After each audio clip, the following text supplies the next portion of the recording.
किसी गांव में बैजू नाम का एक मंदबुद्धि लड़का रहता था जो गाय भैंसों को जंगलों में चराया करता। उसी जंगल में भगवान भोलेनाथ का एक लिंग था जो काफी पुराना था। पास में एक छोटा सा मंदिर भी था। गांव से दूर जंगलों में होने के कारण वहां कोई जाता नहीं था, इसलिए मंदिर के अंदर बहुत जंगल लग गए थे। प्रतिदिन बैजू की एक गाय जो सारी गायों से ज्यादा दूध देती थी, वो गाय उसी भगवान भोलेनाथ के लिंग पर अपना सारा दूध चढ़ा देती। जब शाम को बैजू गाय भैंसों को लेकर घर जाता तो उसके पिता जब दुहने जाते उस गाय को तो दूध ही नहीं निकलता, क्योंकि थन में दूध तो होता ही नहीं था। फिर क्या बेचारे बैजू की जम के धुलाई होती।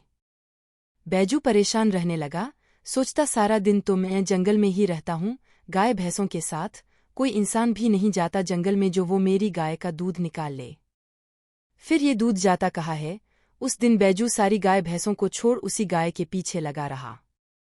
शाम होने को था, तभी बैजू ने देखा कि उसकी गाय खड़ी होकर एक काला पत्थर शिवलिंग पे अपना सारा दूध गिरा रही है।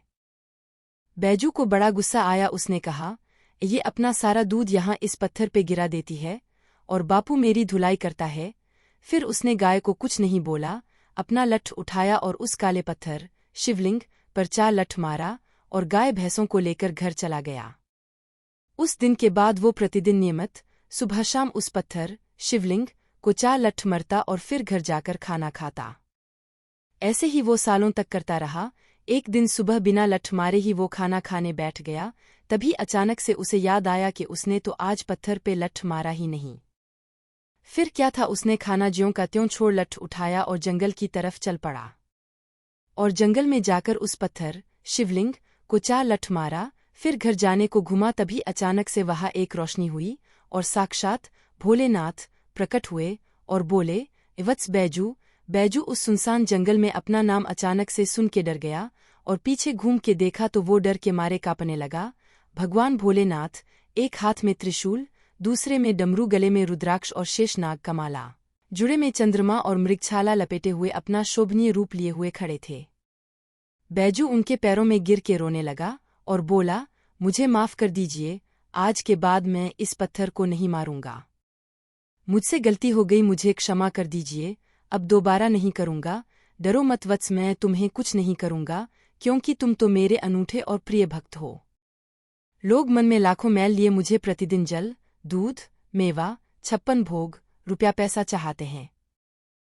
मैं क्या करूंगा इन सब का, जबकि खुद मेरे जट्टे में गंगा, घै और क्षीर सागर में मैं वास करता हूँ। अन्न, जल, रुपया पैसा ये सब तो मैं देता हूँ लोगों को, फिर मैं इनका क्या करूंगा। मुझे तो बस श्रद्धा और भक्ति से एक पदभीता चाह दो तो मैं खुश हो जाता हूँ। फिर क्यों मुझे लोग दूध, मेवा और रुपया पैसा चाहते हैं। आज मैं बहुत खुश हूँ तुम्हारी अनूठी भक्ति देखकर। तुम मेरे प्रिय भक्तों में से एक हो। तुम सालों से धूप बारिश में नियमित मेरे लिंग पर 4 लठ मारते आए हो।